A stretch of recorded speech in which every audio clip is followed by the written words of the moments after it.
به نام خداوند بخشنده و مهربان. همراهان عزیز سلام.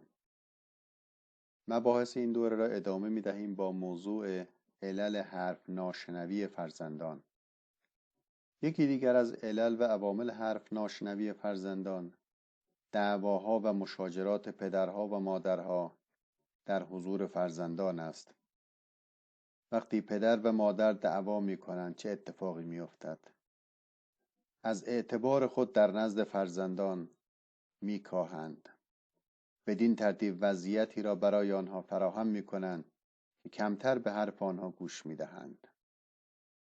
سؤال اینه به چه دلیل؟ آنان در مقابل چشمان فرزندان خود حرفهای ناشایست را رد و بدل می کنند. احترام، قدر و موقعیت خود را پیش فرزندان از بین می برند.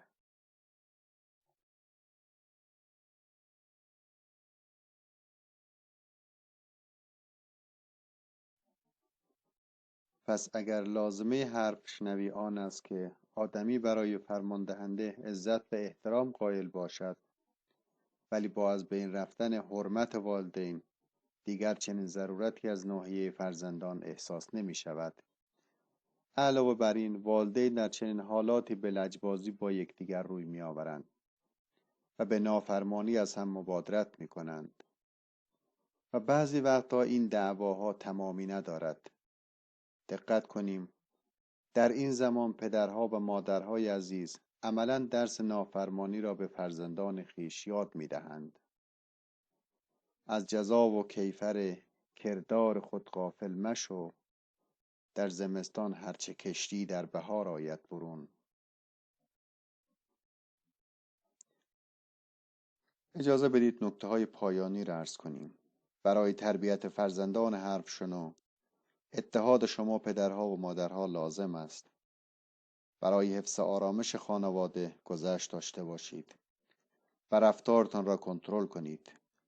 برای رشد و سلامت خانواده و فرزندان مهارت‌های ارتباطی مؤثر را بیاموزید.